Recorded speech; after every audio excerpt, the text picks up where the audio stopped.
Hello दोस्तों, polytechnic की दुनिया में आपका स्वागत है। दोस्तों आज हम बात करने वाले हैं कंटूरिंग की।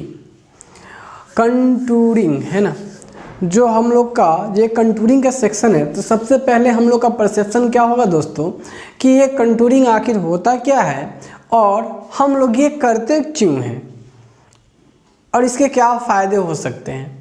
दोस्त मेनली अगर हम बात करें कंटूरिंग का तो इसमें वर्ब का फोर्थ फॉर्म लगा हुआ है और ये एक प्रोसेस होता है। अच्छा, अब ये कैसा प्रोसेस होता है ये हम खुद से पूछ सकते हैं कि भाई कैसा प्रोसेस।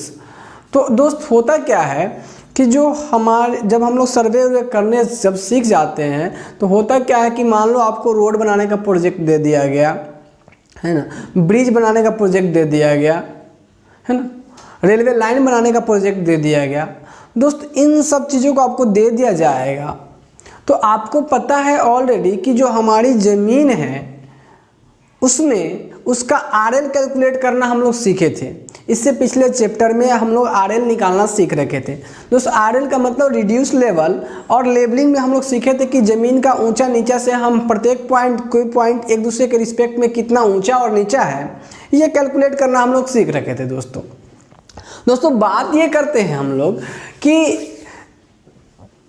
ये जब आपको कोई प्रोजेक्ट मिलेगा काम करने का तो स्वाभाविक सी बात है कि अगर कोई उसकी जो एस्टिमेशन या कॉस्टिंग होगी, कितना खर्च लग सकता है, किधर से जाना किधर से रोड निकालना सही रहेगा, तो वो सब की कैलकुलेशन के लिए हम ज़रूर ये देखना चाहेंगे कि हमारी जो रोड है या फिर जिस रास्ते से हम रोड निकालना चाहते हैं, जिस रास्ते से हम रेलवे लाइन निकालना चाहते हैं, वहाँ की क्या स्थिति है उस वाले रूट का, मतलब वहाँ पे ज़मीन ऊंचा नीचा किस तरीके से है, किस तरह की प्रॉब्लम हमको उसके वहाँ की ज़मीन के साथ फेस करना पड़ सकता है। तो उसके लिए हम लोग एक प्रोसेस करते हैं ताकि हम लोग ज़मीन का एलिवेशन के बारे में सही से जानकारी रख सकें। और उस तो लेबलिंग के तहत रखते थे, लेकिन ज़मीन के जो हम लोग बराबर लेवल पर जो पॉइंट होंगे उसके बारे में जानकारी सही से रख सके। अब ये बराबर लेवल पॉइंट ये क्या कह दिए सर, हमको कुछ नहीं पता चला। चिंता करने की कोई ज़रूरत नहीं दोस्त, हम लोग इसको एक एक करके बहुत अच्छे तरीके से समझते हैं। दोस्त नॉर्मली चलते हैं हम लोग और देखते हैं कि हम लोग आते हैं और देखते हैं इसमें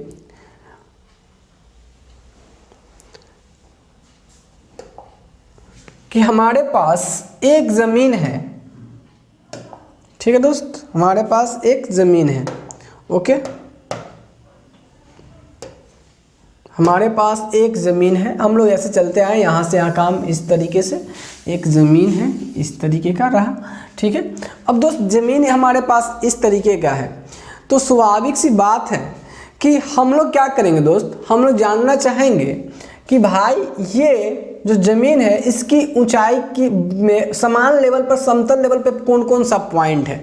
यहाँ देखिए, कोई लड़का अगर यहाँ खड़ा होगा, कोई लड़का यहाँ खड़ा होगा, तो क्या हम ये कह सकते हैं कि ये दोनों सेम ऊंचाई पे ये लड़का दोनों खड़ा है। मज़े लेने के लिए मान लीजिए तू इधर खड़ी मैं इधर खड़ा है ना, तो मान लो दोनों खड़ा है तो आप ये ज़मीन है तो दोनों एक इक्वल एलिवेशन वाले पॉइंट पे खड़ा है। तो इसमें हम लोग क्या करते हैं कंटूरिंग में कि अलग अलग सेक्शन को, जैसे ये ज़मीन हुआ, इस ज़मीन को काटते हैं। अब कहेगा सर इसको ज़मीन को काटेंगे तो फिर तो प्रॉब्लम है। इमेजिनरी लाइन से इमेजिनरी प्लेन से किसे काटेंगे, इमेजिनरी प्लेन से। दोस्त इसको समझाने के लिए हम आपको यूज करते हैं, जैसे हमारे पास ये एक शेप दिख रहा हो, ये आपको कौन है। और दोस्त ध्यान सुनिएगा, हम लोग चाहते हैं कि इसमें, अब आपको पता है ऑलरेडी दोस्त कि जो ये एलिवेशन होता है इसकी जो ऊंचाई, मान लीजिए ग्राउंड एक सरफेस है, जिस सरफेस से हम चाहते हैं कि अलग अलग ऊंचाई पे जो पॉइंट है उसके बारे में जानकारी प्राप्त करें। तो दोस्त ध्यान से देखिएगा, ई वाला पॉइंट, ये वाला पॉइंट, ये वाला पॉइंट, ये वाला पॉइंट, ये वाला पॉइंट, ये सारे जो पॉइंट आपको दिखेंगे इसमें, ये वाला पॉइंट की अगर बात करें इस सरफेस पे, तो इस सब पॉइंट की ऊँचाई क्या है, अलग अलग है। बट इसी में एक और मज़ेदार फैक्ट क्या आ रहा है कि यहाँ पे जो पॉइंट होगा, ठीक यहाँ पे जो पॉइंट होगा, यहाँ पे जो पॉइंट होगा, यहाँ पे जो पॉइंट होगा, यहाँ पे इसके एकदम उसी लाइन में इस चारों तरफ से, दो गौर से देखिए, ये चारों तरफ से ये सारे पॉइंट की हाइट क्या होगी नीचे से सेम होगी। तो ये सारा पॉइंट जो है वो सेम एलिवेशन पे है, सेम ऊंचाई पे, एलिवेशन मतलब ऊंचाई, सेम वर्टिकल हाइट पे है। तो दोस्त इस सेम एलिवेशन वाले पॉइंट को पता करने का जो तरीका होता है उस तरीका को हम लोग बोलते हैं contouring. Contouring is the process by which we draw contour line. दोस्त कंटूर लाइन क्या होगा? कंटूरिंग प्रोसेस से करेंगे, कंटूर लाइन बनाएंगे। और कंटूर लाइन क्या होगा? इस वाले इक्वल एलिवेशन वाले पॉइंट को मिलाने से, यानी सब बराबर एलिवेशन वाले लाइन को मिलाने से जो बनेगा उसको बोलेंगे कंटूर लाइन, माने इक्वल एलिवेशन वाले। अब देखिए, अब मामला ये आएगा कि देखिए यहाँ पे एक लाइन हो गया, इसका एलिवेशन अलग होगा, ई वाले लाइन का एलिवेशन अलग होगा, इस वाले लाइन पे जितने भी पॉइंट होगा उसका एलिवेशन अलग होगा, इस वाले पॉइंट पे उसका एलिवेशन अलग, इस वाले पॉइंट पे उसका एलिवेशन अलग, इस वाले पॉइंट पे इसका एलिवेशन अलग। तो हम लोग ऐसे जमीन को काट काट करके तो नहीं देख सकते, तो हम लोग कहते हैं कि एक इमेजिनरी लाइन बनाएंगे जिस पे आने वाले जितने भी पॉइंट होंगे सब बराबर ऊंचाई पे होंगे, इक्वल एलिवेशन पे। तो ऐसे अगर हम कट करें एक, ये मान लीजिए ये जमीन था, हम रास्ते से आते गए, ये से आते गए और ये जमीन इतना ऊंचा मिला, और हम इस पे एक कट करें इमेजिनरी मतलब समझ रहे, इमेजिनरी प्लेन, एग्जैक्टली हम कट नहीं कर रहे, हम ऐसा मान के चलते कि ये प्लेन इसको ऐसे कट करेगा। तो दोस्त जैसे ही कट करेगा तो आपको क्या मिलेगा? यहाँ से कट करने के बाद जैसे ही आपको कट करेगा तो हम क्या, कट करने के बाद हमको जो ऊपर वाला पोर्शन जो मिलेगा वो कैसा दिखेगा दोस्त? सर्कुलर। कैसा दिखेगा? सर्कुलर। जैसे इसको कट करेंगे तो कट करने के बाद कुछ हमें इस तरीके का पोर्शन देखने को मिलेगा, कट करने के बाद कुछ ऐसा पोर्शन देखने को मिलेगा, नहीं मिलेगा? तो दोस्त ये जो सर्कुलर पोर्शन मिलेगा, अब ध्यान से देखिएगा, तो हमने इसको कट कर लिए। अब मान लीजिए हमारा बेस लाइन था, इससे ये हमको कितना पे मिल गया? हम अभी एग्जाम्पल के लिए हम लोग इसको समझ रहे हैं, ये मान लीजिए हमारे पास 10 मीटर की दूरी पे मिल गया, ठीक है। तो दोस्त 10 मीटर की दूरी पे जो हमें मिला, अब देखिए अब क्या करते हैं, हम 10 मीटर पे काटे, अब एक काम करते हैं, अब उससे कम 8 मीटर पे इसको कट करते हैं। दोस्त कितना? 8 मीटर पे इसको कट करते हैं। तो जब इसको फिर से प्लेन से कट करेंगे, एक प्लेन से हम इसको फिर से कट करेंगे, तो दोस्त 8 मीटर पे जब कट करेंगे तो हमको एक बड़ा सर्कल मिलेगा इससे, जो इसके साथ कॉन्सेंट्रिक होगा। इसको कट करो, इसको कट करेंगे, कट करने के बाद जैसे ही देखेंगे प्रोजेक्शन इसका देखेंगे तो हमको इसी तरीके से नजर आएगा। क्या बात समझ में आ रहा है? और आप गौर से बताइए कि इस वाले जो 8 सेंटीमीटर पर 10 सेंटीमीटर पर, ये वाला जो है हमारा 8 सेंटीमीटर पे, ये 10 सेंटीमीटर पे और ये 8 सेंटीमीटर पे कटा हुआ पॉइंट है। ये बात समझिए, ये कितना पे कट किए? मीटर पे।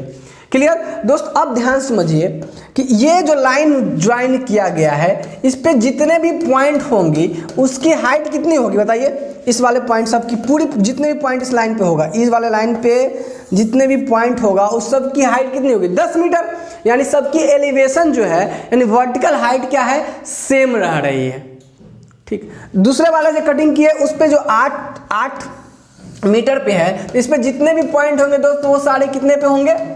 एग्जैक्टली 8.5 मीटर पे होंगे, ये 10.5 मीटर पे होंगे। अच्छा, अब दोस्त ध्यान से देखो, ध्यान से, मतलब इस दोनों यहाँ कट किए, फिर 8 मीटर, पहले 10 मीटर पे, फिर 8 मीटर पे। तो दोस्त आप क्या ऑब्जर्व कर रहे हो? आप ऑब्जर्व कर रहे हो कि 8 और 10 के बीच जो वर्टिकल डिस्टेंस रह गया, यानी जो वर्टिकल डिस्टेंस हुआ उसको वो 2 मीटर का हुआ है कि नहीं। फिर तीसरा अगर कटिंग करें 6 मीटर पे, ठीक है, तो कुछ इस तरीके का आएगा, और इस पे जितने भी पॉइंट होंगे सब इक्वल एलिवेशन के होंगे, मतलब इक्वल ऊंचाई के होंगे, ठीक है।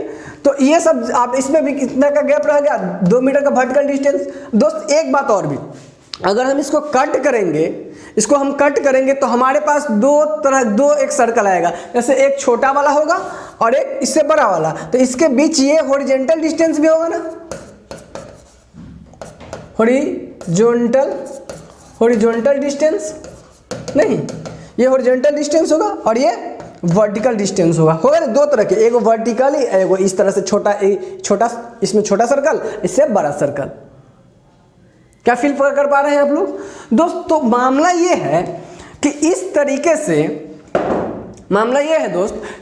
तरीके से हम क्या पाते हैं कि हमको जब कहीं भी गड्ढा, और कभी ऊंचा, कभी गड्ढा, कभी स्लोप, ये कुछ भी रहता है, कभी स्लोप स्टीप स्लोप, कभी जेंटल स्लोप, है ना, कभी यूनिफॉर्म स्लोप, है ना। जब ये सब रहता है तो हमें वो पता होनी चाहिए कि कहाँ किस तरह की जो रूट है, जो रास्ता है हमारे प्रोजेक्ट में, ज़्यादा गड्ढा है, ज़्यादा पहाड़ है, ज़्यादा स्लोप है, ज़्यादा फ्लैट ग्राउंड है, ये सब पता हमें होनी चाहिए। बात समझ में आ रही दोस्त? तो इन सबों के लिए हम लोग एक प्रोसेस करते हैं और इक्वल एलिवेशन मतलब समान ऊंचाई वाला जगह को फाइंड आउट करते हैं, लेयर को फाइंड आउट करते हैं और उससे पता लगाते हैं कि कहाँ पे कैसा हमारी जो समतल है उसकी स्थिति है। बात समझ में आ रही? तो दोस्त इसको हम लोग कहेंगे क्या? तो हम कहेंगे कि भाई कंटूरिंग एक प्रोसेस होता है to draw a contour line. Contour line को निकालने का एक प्रोसेस होता है, उसको बोलते हैं कंटूरिंग। अब ये कंटूर लाइन क्या होता है? तो कंटूर लाइन एक इमेजिनरी लाइन होता है, इमेजिनरी, क्योंकि रियल में तो कट कर नहीं रहे, अपना मन में एक इमेजिनरी प्लेन मान रहे हैं, उस प्लेन से कट कर रहे हैं। तो एक इमेजिनरी प्लेन होता, एक इमेजिनरी लाइन होता है जो इक्वल एलिवेशन वाले पॉइंट को मिलाने से बनता है, मतलब बराबर ऊंचाई वाले पॉइंट को मिलाने से जो लाइन बनता है उस इमेजिनरी लाइन को हम लोग बोलते हैं कंटूर लाइन। बात समझ आ रही? और कंटूर लाइन, जिस मैप पे कंटूर लाइन बनाया जाता है, जो मैप होता है, जिस मैप पे कंटूर लाइन बनाया जाता है उस मैप को बोलेंगे कंटूर मैप। तो हमें सब बात क्लियर हो गई कि कंटूरिंग क्या होता है, कंटूर लाइन क्या होता है, कंटूर मैप क्या होता है। क्या बात समझ में आ गई दोस्त? बहुत ही आसान और रियलिस्टिक टॉपिक है जो कि आपको आसानी से समझ में आए और मजा भी आता है इसमें। तो आपको ये चीज क्लियर हो रही होगी कि इक्वल एलिवेशन वाले पॉइंट को मिलाने वाले इमेजिनरी लाइन को कंटूर लाइन बोलते हैं और कंटूर लाइन ड्रॉ करने की प्रोसेस को कंटूरिंग बोलते हैं और जिस मैप पे ड्रॉ कर कंटूरिंग किया जाता है उस मैप को कंटूर मैप कहते हैं। और कंटूर मैप की फायदा क्या होती है वो सारी चीजें हम लोग देखेंगे, क्योंकि कभी भी आप किसी एरिया का कंटूर मैप देख लीजिएगा तो वहां की उसकी सरफेस वहां का किस तरीके का है, उसका बिहेवियर आपको पता चल जाएगा, जिससे आप उस पर आसानी से काम कर सकते हो और उस प्रोजेक्ट को आसानी से जल्दी जल्दी डील कर सकते हो। अगर वहां का कंटूर मैप पता है, नहीं पता होगा तो आपको ड्रॉ करना होगा, देखना होगा, लेबलिंग करके आपको ड्रॉ करना होगा उसको। और कंटूरिंग करने का जो मेथड होता है उस मेथड से आपको कंटूर मैप बनाना पड़ेगा, कंटूर आपको कंटूरिंग करना पड़ेगा। बस समझ आ रही है दोस्तों? कुल मिला के हम लोग इतना तो समझ ही लिए यहाँ पे कि कंटूरिंग क्या होता है। तो अब आपसे कोई पूछेगा कंटूरिंग क्या होता है तो हम कहेंगे contouring is a process to draw a contour line, draw contour lines, है ना। आप कहेंगे भाई कंटूर लाइन क्या होता है, तो कहेंगे भाई कंटूर लाइन कुछ भी नहीं, एक इमेजिनरी लाइन होता है जो बराबर ऊंचाई वाले पॉइंट को मिलाने से बनता है। तो contour line is an imaginary line which formed by the joining the points of equal elevation. Clear that दोस्तों? ये समझ में आपको आ गया होगा। अब बात करते हैं दोस्त, इसमें आपको दो बातें समझाएं कि आप जब कंटूर लाइन ड्रॉ करते हो तो ये कंटूर लाइन ड्रॉ करने के दौरान आपको, ठीक है, कंटूर लाइन ड्रॉ करने के दौरान एक टर्म आपको देखने को मिल रहा था कि भाई हम एक काम कर सकते हैं, इक्वल इक्वल गैप पे सेक्शनिंग करें, बराबर बराबर ऊंचाई पे कट कर रहे थे। तो ये जो हाइट हो रहा है एकदम फिक्स इंटरवल लेके कट किया जा रहा है और एक जो एक वर्टिकल डिस्टेंस था कंटूर लाइन के बीच और एक हॉरिजॉन्टल डिस्टेंस था। तो दोस्त जो वर्टिकल डिस्टेंस हमारा था उसको हम लोग बोलते हैं कंटूर इंटरवल। इंटरवल मतलब गैप होता है ना, कंटूर इंटरवल। तो हम कह सकते हैं जो दो कंटूर लाइन के बीच जो वर्टिकल डिस्टेंस होगा, दो कंसेक्यूटिव कंटूर लाइन के, दो कंसेक्यूटिव मतलब लगातार, कंसेक्यूटिव मतलब लगातार, दो लगातार कंटूर लाइन के बीच जो वर्टिकल डिस्टेंस होगा उसको बोलेंगे हम लोग कंटूर इंटरवल। और जो हॉरिजॉन्टल डिस्टेंस होगा दो कंटूर लाइन के बीच उसको बोलते हैं हॉरिजॉन्टल इक्विवेलेंट। उसको क्या बोलते हैं? Horizontal equivalent. दोस्त ये कुछ बेसिक डिफिनेशन था जो हम लोग देखे कि कंटूरिंग क्या होता है, कंटूर लाइन क्या होता है, कंटूर मैप क्या होता है और कंटूर इंटरवल क्या होता है और हॉरिजॉन्टल इक्विवेलेंट क्या होता है। तो अभी आपको कंटूरिंग का मतलब समझ में आ गया होगा। दोस्त इसमें मेनली हमें पढ़ना क्या है इस चैप्टर में, तो हमें समझना था कि कंटूर लाइन क्या होता है, कंटूर मैप क्या होता है और कंटूरिंग क्या होता है और हॉरिजॉन्टल इक्विवेलेंट क्या होता है और इसके बाद हॉरिजॉन्टल इक्विवेलेंट क्या होता है और कंटूर इंटरवल क्या होता है, वो सारी पॉइंट देख लिए। अब हमें बात आती है कि और इसके अलावा क्या पढ़ना है। तो देखिए हमें क्या पढ़ना होगा कि ये जो कंटूर लाइन है वो अलग अलग प्रकार की बिहेवियर देती है। तो हमको सीखना है प्रॉपर्टीज ऑफ कंटूर लाइन, पहले बेसिक डिफिनेशन, फिर प्रॉपर्टीज ऑफ कंटूर लाइन, और फिर वो कंटूर लाइन आखिर ड्रॉ कैसे किया जाते हैं, यानी मेथड ऑफ कंटूरिंग, कैसे कंटूरिंग किया जाता है वो मेथड पढ़ने हैं। तो हमारा जो हम लोग का जो सेक्शन है इसमें डिस्कस करना है कि कंटूर लाइन क्या होता है। कोई भी लाइन है तो उसकी अपनी ड्रॉ करने की अपनी प्रॉपर्टीज होगी, तो वो अपने उसकी प्रॉपर्टीज है, और उसके बाद उसके मेथड ऑफ कंटूरिंग है कि मतलब कैसे कैसे कंटूरिंग किया जाता है। एक तो हुआ कि कंटूरिंग किया हुआ हमको दे दे, जिसको हम लोग देख के पहचाने का अच्छा, तो उसके लिए भी हमको कंटूर लाइन का प्रॉपर्टी पता होना चाहिए, किस वाले लाइन को किस तरह के नाम से जाना जाता है और वो क्या बताता है। दूसरा तरीका क्या दोस्त, दूसरा तरीका ये कि हमको पता नहीं है कि कंटूर वहाँ का जमीन कितना ऊंचा है, तो हमको पता रहेगा कि किस तरह की लाइन को कैसे ड्रॉ करके बनाते हैं। तो हम वहाँ लेबलिंग करेंगे और उस पॉइंट्स को ढूंढ के क्या करेंगे, कंटूरिंग कर लेंगे, इक्वल वाले एलिवेशन वाले पॉइंट्स को मिलाएंगे, और उससे जो हमारा तैयार होगा मैप, हमारा वो कंटूर मैप बनेगा। क्या बात क्लियर है? ओके दोस्तों, अपेक्षा करते हैं कि अभी आपको कंटूरिंग का मतलब समझ में आ गया होगा। अब एक काम करते हैं, हम लोग जो बातें पढ़े उसको जस्ट उन्हीं बातों को नोट कर लेते हैं, और अपने अपने कॉपी में नोट भी कर लोगे, और वही सेम चीजें आपको यहाँ देखने को मिल जाएंगी, और देखने को मिल जाएंगी आपको यहाँ सेम चीजें। ओके दोस्त, इसको आप लोग अपने कॉपी में नोट करोगे, बहुत बड़ा ही हो गया। ओके ओके ओके ओके, देखिए अब यहाँ आपको नोट करने में मदद मिलेगा। Contouring is the process in which we draw contour line, जिसमें हम लोग कंटूर लाइन ड्रॉ करते हैं उसको कंटूरिंग कहते हैं। ओके, कंटूर लाइन क्या होता है? Contour line is an imaginary line on which all points having same elevation, या फिर कह सकते हो सेम आरएल, है ना, इक्वल सेम एलिवेशन या सेम आरएल। आरएल से ही तो हमें हाइट पता चलता है, ऊंचाई कितना ऊंचाई पे कौन पॉइंट है, और बराबर बराबर ऊंचाई वाले पॉइंट को मिला देंगे तो हम क्या मिल जाएगा, वो लाइन जो मिलेगा वो लाइन कंटूर लाइन होगा और प्रोसेस कंटूरिंग होगा। क्लियर?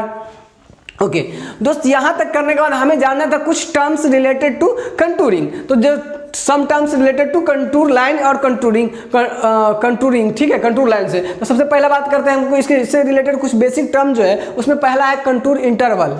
दोस्त ये सब आपको छोटी छोटी डिफिनेशन है जो पूछते रहता है, इससे आपको एक क्वेश्चन जनरली पूछ लेता है, और ऑब्जेक्टिव यहाँ जहाँ जहाँ हम आपको मार्क कर देंगे उस सारी बात को आप याद कर लीजिए, क्योंकि ऑब्जेक्टिव में आपको वहां से क्वेश्चन पुट अप करता है। क्लियर है? तो दोस्त बात करते हैं हम लोग कंटूर इंटरवल की। तो अभी आपको समझाया था कंटूर इंटरवल क्या होता है, vertical distance between two consecutive contour line, imaginary line नहीं, the vertical distance between two consecutive contour line is called contour interval।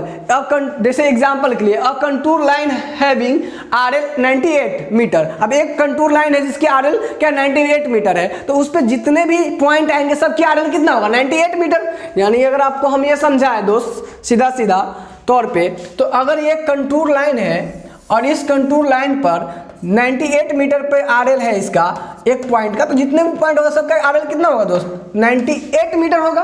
अच्छा, अब कहता है and another contour line having R 99 metre, है ना। अगर दूसरी आरएल का कंटूर लाइन का आरएल जो है वो 99 मीटर, वाह, ये है आपका 99 मीटर। ठीक है दोस्त, ये वाला इस पर जो पॉइंट है उसका आरएल 99 मीटर का है, ये 98 मीटर का है। तो दोस्त स्वाभाविक सी बात है कि इसकी बीच की गैपिंग कितने मीटर की होगी, 1 मीटर की। Then we say that contour interval is 1 metre. तब हम उसके लिए क्या कहेंगे, कंटूर इंटरवल कितना होगा, 1 मीटर। क्या ये बात क्लियर है? तो आपको समझ में आया contour interval is 99 minus 98 1 metre. क्या ये बात क्लियर है कैसे कंटूर इंटरवल निकाल लेंगे? समझ में आया दोस्त? अच्छा, अब अगला है दोस्त हॉरिजॉन्टल इक्विवेलेंट। ये भी आपको हम समझा रखे हैं। हॉरिजॉन्टल इक्विवेलेंट क्या हुआ दोस्त? Horizontal equivalent is the distance between two consecutive contour lines is called horizontal distance. देखिए, horizontal distance between two consecutive contour line, अभी जस्ट आपको समझाए थे कि जो हॉरिजॉन्टल डिस्टेंस होगा दो कंसेक्यूटिव कंटूर लाइन के बीच, हॉरिजॉन्टल डिस्टेंस, एक तो वर्टिकली हम लोग बढ़ ही रहे थे और एक हॉरिजॉन्टली, जो दोनों के बीच जो कंटूर लाइन के बीच जो डिस्टेंस रहेगा उस डिस्टेंस को हम लोग क्या बोले थे, दो लगातार, ऐसा नहीं है कि इसके बीच, दो लगातार, इसके और इसके बीच नहीं, दो लगातार, इसके बीच, इसके बीच, इसको बोलते हैं हॉरिजॉन्टल इक्विवेलेंट। तो ये कुछ बेसिक डिफिनेशन जो आपसे पूछे जा सकते हैं, ठीक है दोस्त। तो ये हॉरिजॉन्टल इक्विवेलेंट होता है।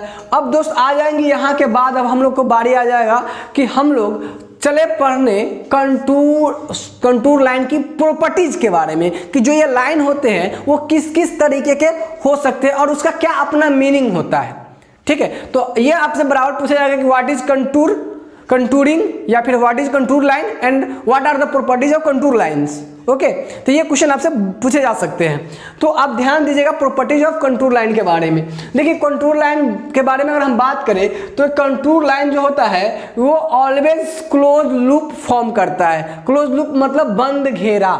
जैसे कि आप लोग याद है हम लोगों को, जब हम लोग को याद होगा थोड़ा बहुत, इसमें जब हम लोग पढ़ रहे थे बाबू, जब हम लोग पढ़ रहे थे मैग्नेटिज्म, तो नॉर्थ पोल साउथ पोल और इसमें से लूप, क्लोज लूप बनाता था मैग्नेटिक लाइंस। उसी तरीके से जो हमारा, और जहां हम नहीं दिखा पाते ऐसे करके छोड़ देते थे, मतलब ये मिलता होगा, है कि नहीं।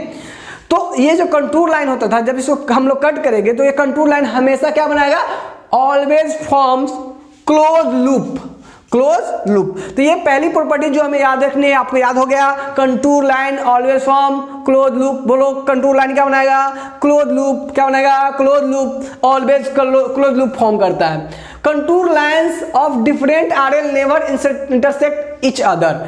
जो अलग अलग आरएल पर जो कंटूर लाइन होगा, जो अलग अलग आरएल, जैसे 98 पर है ये कंटूर लाइन, ये 99 पर ये कंटूर लाइन, ये एक दूसरे को कभी इंटरसेक्ट नहीं करेगा, ये एक दूसरे को कभी कट नहीं करेगा। अलग अलग ऊंचाई पे, जो अलग अलग ऊंचाई पे अलग अलग प्लेन से जब कट करेंगे तो वो जो होगा लाइन, वो कंटूर लाइन, वो एक दूसरे को कभी कट नहीं करेगा। हाँ, लेकिन कुछ केस ऐसे बनेंगे जिसमें आपको ये कट करते हैं, जैसे ओवरहैंगिंग क्लिप हो गया, जो गुफा इस तरह से झुका रहता है, इस केस में जब ये कंटूर लाइन ड्रॉ किया जाता है तो ये एक दूसरे को कट कर सकते हैं। तो ये आपको ऑब्जेक्टिव के लिए बहुत बहुत भी आई है और बराबर पूछते रहता है कि जब इस तरह से ओवरहैंगिंग क्लिप है ना, इस तरह से झुका हुआ, या फिर केव जो गुफा होता है ना, उसमें, तो उस दोनों केस में, जैसे केव इस टाइप से जब रहेगा तो उस केस में आपको ये इंटरसेक्ट कर सकता है। तो ऑब्जेक्टिव में पूछेगा आपसे, ऑब्जेक्टिव में जब पूछेगा कि किस केस में ये इंटरसेक्ट कर जाता है, तो आपको याद रखने की ओवरहैंगिंग क्लिफ या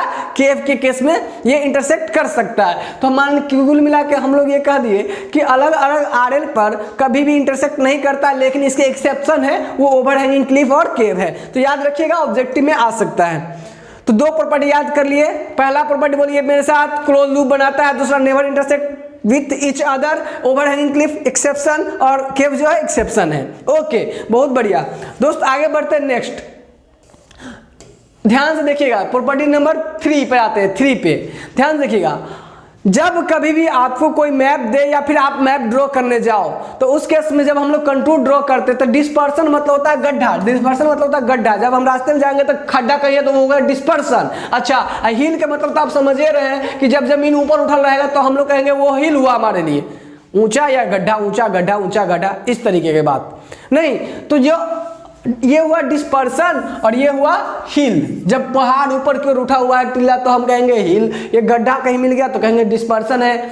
दोस्त, जब कभी भी हम लोग इसके लिए ड्रॉ करेंगे तो जब इंटरसेक्टिंग प्लेन गुजारेंगे इससे, तो हम लोग क्या करते हैं, इसके लिए हम लोग का जो ये रूल होता है कि जब कभी भी कंटूर लाइन जब ड्रॉ किया रहेगा, कंटूर लाइन, उसके अंदर में जब देख लीजिएगा कि हायर वैल्यू है, अंदर में inside the higher value, inside higher value, इसमें देखिए inside lower value, inside higher value. यहाँ देखिए आप inside higher value, inside lower value. आप देख भी रहे हो कि जब यहाँ 90, 95 इस तरह से अलग अलग आरएल का होगा, नहीं है अलग अलग ऊंचाई पर, 90 है, उससे ऊपर 95 है, 100, 105 ये होगा ना। तो गौर से देखो दोस्त, इसमें स्टार्टिंग 90 से हो रही है छोटा छोटा, और इसमें देखो वाइड लेवल पे जो लाइन होगा वो आपको देखो कितना पे मिल रहा है, वो आपको 105 पे मिल रहा होगा। देखिए ऊपर छोटा, यहाँ जो यहाँ 90 पे हो रहा है वो इस वाले में 105 पे हो रहा है। गौर से देखिए काटने पर, ये पहाड़ है और ये डिस्पर्सन है। तो दोस्त हम लोग क्या कहते हैं कि जब हायर वैल्यू इनसाइड रहता है तो वो बताता है कि वहाँ गड्ढा है।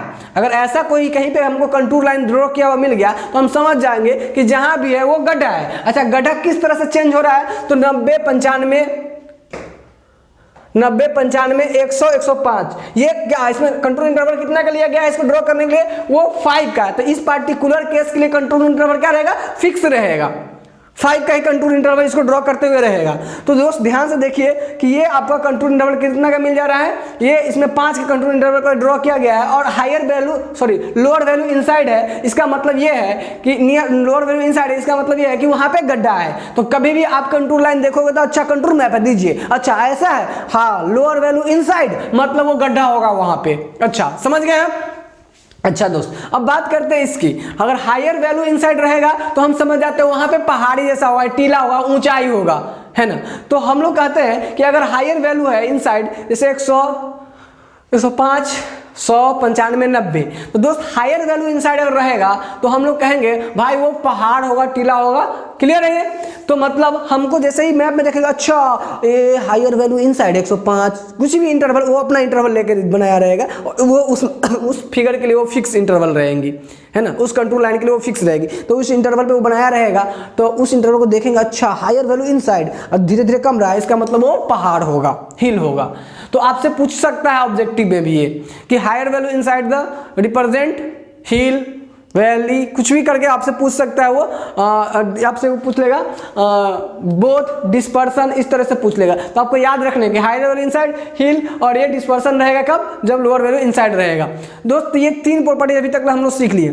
तो अब आपको समझ में आ गया होगा, डिस्पर्सन और पॉन्ड समझ में आ गया हो, तो उस बात को हम लोग लिख भी लेते हैं। तो प्रॉपर्टीज नंबर, इसमें देखिए प्रॉपर्टीज नंबर में हम लोग 2 केस बना लिए, तीसरे वाले प्रॉपर्टीज में एक लोअर वैल्यू इनसाइड इंडिकेट क्या, कंटूर लाइन इंडिकेट डिस्पर्सन और पॉन्ड, कहीं पॉन्ड है, तालाब है, गड्ढा है, या फिर डिस्पर्सन गड्ढा है या फिर पॉन्ड है, तो उसको रिप्रेजेंट करेगा। और जो हायर वैल्यू इनसाइड रहेगा कंट्रोल लाइन, उसको क्या कहेंगे, इंडिकेट्स वैली और हिल। तो आप ध्यान रखिएगा कि ऑब्जेक्टिव में पूछ सकता है वैली और हिल के लिए कि हायर वैल्यू इनसाइड होगा कि लोअर वैल्यू इनसाइड होगा, तो ये बात आपको एकदम अच्छे से याद होनी चाहिए। तो प्रॉपर्टी नंबर 3 तक क्लियर हो गया दोस्त। प्रॉपर्टी नंबर 4 में आते हैं। तो जैसे एक प्रॉपर्टी 4 नंबर प्रॉपर्टी में, प्रॉपर्टी नंबर 4 कहता है कि देखिए कि आप एक कंटूर लाइन को दो अलग अलग लाइन में स्प्लिट नहीं कर सकते, तोड़ नहीं सकते हैं। तो क्या है, contour line close a single contour line can't be split into 2 lines. एक सिंगल कंटूर लाइन को हम 2 लाइन में तोड़ नहीं सकते हैं। तो ये आपका चौथा प्रॉपर्टी हो जाएगा।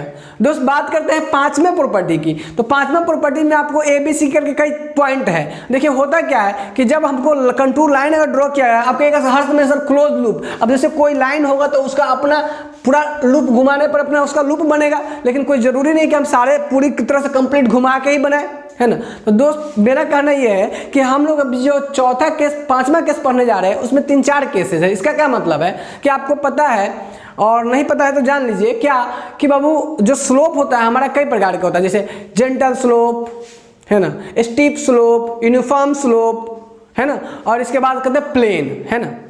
और आपको पता है कि ये चीज़ें दोस्त हम लोग चलते थोड़ा सा आपको स्लोप के बारे में थोड़ा सा देखें। जैसे देखिए स्लोप कुछ एंगल पे, है ना, और एक जैसा एक यूनिफॉर्म, मतलब आगे तक जितने रास्ता है उसमें यूनिफॉर्म तरीके से मिल जाए, ठीक है। और एक तरीका ये हुआ कि प्लेने है, ये क्या है, प्लेन है, ठीक है। तो ये एक कम एंगल पर, ज़्यादा एंगल पर, तो ज़्यादा एंगल पर स्टीप हो जाएगा, कम एंगल पे जेंटल रहेगा, नॉर्मल स्लोप रहेगा, है ना। तो ध्यान से देखिएगा जनरली से 40 और इसके 18 या 28 के करीब में होगा इसका स्लोप का एंगल। बाकी चलिए ठीक है, आगे बढ़ते हैं हम लोग और देखते हैं क्या कि हम लोग यहाँ क्या करेंगे दोस्त कि जो हम लोग 3-4 प्रॉपर्टी एक चीज़ में देख लेते हैं। करीब क्या है कि जब 2 लाइन के बीच जो गैपिंग होगा वो एक दूसरे से दूर होगा, 2 लाइन के बीच जब लाइन ड्रॉ किया रहेगा उसके बीच की गैपिंग जो रहेगा वो दूर रहेगा, तो हम लोग कहेंगे स्टीप स्लोप है। और नज़दीक गैपिंग रहेगा तब हम कहेंगे, सॉरी नज़दीक रहेगा, पहले फिर से एक बार फिर से, नज़दीक रहेगा तो हम लोग कहेंगे स्टीप स्लोप है, दूर रहेगा तो कहेंगे जेंटल स्लोप है। नज़दीक रहेगा तो स्टीप स्लोप है, दूर रहेगा तो जेंटल स्लोप है, बराबर दूरी पर रहेगा तो यूनिफॉर्म स्लोप है, और पैरेलल रहेगा सब एक दूसरे से तो हम लोग कहेंगे प्लेन है। क्या कहेंगे, प्लेन है। चलो तो अब देखो इसमें आपको अब दिखाए हुए हैं कि इसमें हम लोग 4 केसेस है। 5वें वाले में देखिए इसमें क्या है, नजदीक नजदीक है, जो हमारा कंटूर लाइन है एक दूसरे से नजदीक नजदीक, ये बताएगा कहीं पे भी ऐसा अगर हमको दिख जाएगा तो हम कहेंगे नजदीक नजदीक गैपिंग है और लाइंस के बीच, कंटूर लाइन के बीच। इसका मतलब वहां पे जो स्लोप होगा वो काफी तीखा यानी कह सकते हैं स्टीप स्लोप होगा, ठीक। और जब ये दूर दूर हो जाएगा, ए और बी दूर दूर हो जाएगा, तो हम लोग कहेंगे क्या कि भाई देखिए ये वाले जो है वो क्या है, जेंटल स्लोप है, मतलब इसकी एंगल ऑफ इंक्लिनेशन कम है। अच्छा दोस्त तीसरा क्या है कि हम लोग कहेंगे कि जब ये दोनों सब बराबर बराबर गैप पे रहे, बराबर बराबर गैप पे रहे, है ना, तो हम लोग कहेंगे कि भाई देखिए, और स्ट्रेट ना हो लेकिन बराबर बराबर गैप पे हो हमारा, है ना, गैपिंग हमारा ये हो, तो हम लोग क्या कहेंगे कि उसको क्या बोलेंगे, यूनिफॉर्म स्लोप है। ये हो गया आपका स्टीप, ये हो गया जेंटल, ये हो गया यूनिफॉर्म। और ये स्ट्रेट और पैरेलल रहेगा और इसके बीच की जो स्ट्रेट और पैरेलल है तो बीच की गैपिंग जो होगी वो इक्वल रहेगी और ये पैरेलल रहेगा। हम लोग इस तरह के जो लाइन हमको जब दिखेगा तो हम कहेंगे भाई ये प्लेन को रिप्रेजेंट करें, पूरा पूरा समतल है, पूरा सरफेस क्या है, प्लेन है। तो ये 4 पॉइंट जिसको हम लोग नोट कर लेते हैं, आइए एक एक करके। क्या कहें यहाँ पे चौथा पांचवा जो हमारा प्रॉपर्टी होता, contour line close together indicate steep slope, जब नजदीक नजदीक होगा तो steep slope. Contour line far apart एक दूसरे से दूर रहेगा, इंडिकेट जेंटल स्लोप, एक दूसरे से दूर रहेगा gentle slope. Contour lines equally spaced, बराबर बराबर दूरी पे हो तो वो इंडिकेट यूनिफॉर्म स्लोप, एक जैसा स्लोप। अच्छा, if contour line straight and parallel to each other, straight हो और पैरेलल टू ईच अदर हो, देन ये वाला नहीं लिखे, देन ईच अदर, देन ये वाला हटा लीजिएगा, यहाँ पे ये वाला पोर्शन आप कट कर लीजिएगा। Then it represents plane surface, क्या लिख लेंगे, then it represents plane surface. क्या बात क्लियर है दोस्त? और ये डायग्राम नोट कर लेंगे। तो कुल मिला के दोस्त हम लोग यहाँ तक अभी तक देख लिए कि किस तरीके से क्या क्या प्रॉपर्टीज होती है एक कंटूर लाइन की। ओके, तो अभी तक आपको प्रॉपर्टीज समझ में आ गई। अब हम लोग बात कर लेते हैं कि कंटूर जो मैप होती है, क्योंकि कंटूर लाइन से बनते हैं कंटूर मैप, तो कंटूर मैप की क्या क्या एडवांटेज और क्या क्या फायदा है, वो क्या क्या बताता है हमें। तो मेनली जो अगर हम कंटूर लाइन की यूज की बात करें तो ये इन पर्पसों से यूज करते हैं। जनरली हम जो कंटूर मैप का यूज करते हैं तो वो रोड का रूट, जैसे कोई भी रोड है उसकी रोड का जो रूट फाइंड करने के लिए हम लोग यूज करते हैं। कोई भी रूट का जो कोई भी रास्ता का जो रोड है उसकी क्या रूट रहना चाहिए उसको फाइंड करने के लिए करते हैं। इसके अलावा हम लोग कैपेसिटी ऑफ रिजर्वायर तो जलाशय, मतलब पानी वाला जो जलाशय, उसमें कितना क्या अट रहा है उसकी कैपेसिटी भी, क्योंकि डिस्पर्सन से हमें पता चल जाएगा पॉइंट से, तो हम कैपेसिटी ऑफ रिजर्वायर के लिए पता करते हैं, है ना।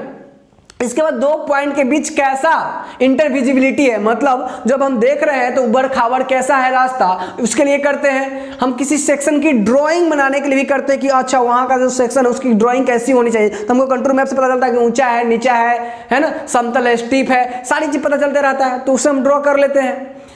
क्या बात क्लियर हो रही है? तो इन सारे पर्पस से हम यूज करते हैं। तो आइए एक एक करके देख लेते हैं कि क्या क्या चीज के लिए यूज करते हैं। हम आपको पढ़ के इसलिए बार बार बता दे रहे हैं क्योंकि हो सके इसमें आपको किसी वर्ड के लिए प्रॉब्लम हो, तो जब हम पढ़ते होंगे दोबारा एक बार समझाने के बाद तो आपको वो याद हो जाता होगा आराम से। और कोई भी इसीलिए देखिएगा कि ज्यादातर बात आपको याद इसलिए हो जाती होगी कि हम एक बार तो आपको ऐसे बता ही देते हैं, दूसरी बात जब हम बताते हैं तो वो आप 2 बार आप एक साथ पढ़ते हो, जिसके कारण वो बात आपको याद करने में सुविधा होती है। दोस्त देखिए, पहला contour map help us to find, heading क्या है, यूजेज ऑफ कंटूर मैप, नहीं flowing uses of contour map. Okay, देखिए contour map help us to find the capacity of reservoir, reservoir मतलब जलाशय की कैपेसिटी पता करने में मदद करती है। दूसरा, it helps to find out the routes of road का जो रूट होता है, जो रास्ता किधर से किधर जाएंगे, क्योंकि अब हमको पता है, मान लो कि अब तुमको यहाँ से, मतलब हम अभी दरभंगा में हमारी कोचिंग चल रही है और दरभंगा से हम चाहते हैं कि पटना के लिए रोड, तो हम जहाँ मन तहाँ से नहीं ले जाएंगे। अगर मान लो ऐसे रास्ता से निकल गए जहाँ खाली गड्ढे है, उसको भरवाने में ही आधी जिंदगी निकल जाएगी,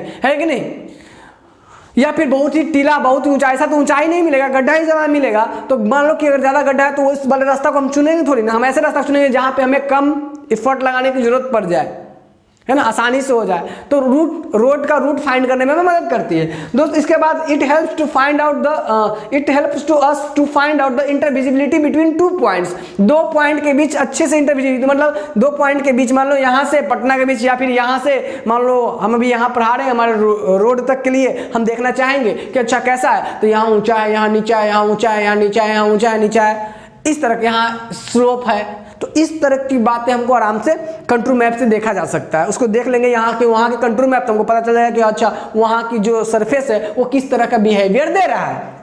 क्लियर दोस्त। यहाँ तक की बात अगर हम बात करें मेजरमेंट ऑफ डैमेज एरिया, है ना, देखो ध्यान से, मेजरमेंट ऑफ डैमेज एरिया हमको पता चल जाएगा। मान लीजिए कहीं भी कुछ रोड का हमको पता है ऑलरेडी कि अच्छा ये यहाँ, तो हमको पता चल जाएगा कि अच्छा यहाँ गड्ढा है, यहाँ नीचा है, यहाँ ऊंचा है, तो उस एरिया के मेजरमेंट हम कर लेंगे। और मेजरमेंट करने के बाद हमको पता चला कि यहाँ डैमेज एरिया, यहाँ गड्ढा है, यहाँ नीचा है, यहाँ ऊंचा है, यहाँ बाढ़ आ सकता है, तो हमको पता चल जाएगा। अब उसकी हम क्या कर सकते हैं, उसके रिगार्डिंग हम वहाँ जो हमें मैनेजमेंट करना रहेगा, जो हमें वहाँ पर उस एरर को, यानी जो गलती है उसको हटाने के लिए जो भी काम करना रहेगा हम लोग वहाँ करेंगे। तो कुल मिला के यह है कि डैमेज एरिया को मैनेज करने के लिए। और इसके बाद ड्राइंग ऑफ सेक्शन आपको समझाया है कि किसी भी सेक्शन की अगर हम ड्राइंग कर रहे हैं तो वहाँ पे किस तरह का बिहेवियर उस सरफेस का, ऊंचा है, नीचा है, गड्ढा है, किस तरह का, तो उस सेक्शन को देख के हम उसका ड्राइंग बना सकते हैं। ये कुछ मेन यूजेज है आपको कंटूर मैप का। दोस्त अब बात ध्यान से सुन लीजिए। यहाँ पे अभी तक हम लोग इसमें सीखे क्या कि कंटूरिंग आखिर होता क्या है, कंटूर लाइन, ये सब चीज़ें क्या होती है, और उसके अलावा जो हम लोग इसमें सीखे हैं दोस्त, वो क्या सीखे, वो सीखे हैं कि भाई कंटूर लाइन की प्रॉपर्टीज क्या होती है, और फिर देखें कि कंटूर मैप जो बनते हैं इन लाइन से उसके यूजेस क्या होते हैं। बात समझ में आ गई। तो कुल मिला के आपको यहाँ तक क्लियर समझ में आ गया होगा। तो आपसे क्वेश्चन कैसे पूछ सकता है, पूछ सकता है कंटूरिंग क्या होता है, या फिर कंटूर इंटरवल, हॉरिजॉन्टल इक्विवेलेंट, ये सब बेसिक पूछ सकता है डेफिनेशन में, है ना। या आपसे पूछेगा प्रॉपर्टीज ऑफ कंटूर लाइंस क्या होते हैं, और या कंटूर मैप के यूजेस क्या होते हैं। क्या आपको क्लियर हो गया। या फिर पूछेगा what is contour line and what are the properties and what are the uses of contour map, एक बड़े नंबर में, 6 नंबर में। ठीक है दोस्तों, इस तरीके से आपसे पूछ सकता है। तो कुल मिला के आपको ये समझ में आ गए होंगे। अब इसमें सर बच क्या गया, बच गया तो आपको शुरू में बताए थे कि हमको कंटूर के बारे में पढ़ना है, बेसिक इन्फॉर्मेशन, फिर मैं उसका यूजेस कंटूर मैप का, और इसके प्रॉपर्टीज ऑफ कंटूर लाइन, और इसके अलावा पढ़े थे मेथड ऑफ कंटूरिंग की कंटूरिंग कैसे किया जा सकता है, उसकी मेथड। तो अब हम लोग इस लेक्चर में बस इतना ही कंक्लूड करते हैं। और कंटूरिंग मैप कैसे कंटूरिंग किया जाता है, उसकी मेथड क्या होती है, यानी methods of locating contour, contour को जैसे हम लोग लोकेट करते हैं ना कंटूर को, उसको किस किस तरीके से लोकेट करेंगे वो हम लोग करेंगे नेक्स्ट लेक्चर में। तो आप इन सारी चीज़ को एक बार रिवाइज कर लीजिए। अपेक्षा करेंगे कि आपको याद ही हो जाएंगे, और एग्जाम्स में इससे क्वेश्चन आते ही आते हैं। क्वेश्चन आपको इसमें इस सेक्शन से रहेंगे ही रहेंगे। तो और इसमें जो बेसिक बात आपको याद दिलाए हैं, जो भी कि ये इसको याद कर लो, ये याद कर लो, इसको ये बोलते, इसको ये, तो कारण ये है कि इसमें इससे ऑब्जेक्टिव भी आपको एग्जाम्सन में रहेंगे। तो सब बात को नोट करके याद ही कर लीजिएगा, और एग्जाम्सन में ऑब्जेक्टिव आपको इस सेक्शन से आएंगे। तो कुल मिलाकर हम अपेक्षा करते हैं कि आपको ये आज की सारी लेक्चर अच्छे से समझ में आ गया है। हाँ, अगर आपको कोई भी डाउट है तो नीचे कमेंट कीजिए। मिलते हैं हम आपसे नेक्स्ट लेक्चर में मेथड ऑफ लोकेटिंग कंटूर के साथ। तब तक के लिए जय हिंद, जय भारत, धन्यवाद।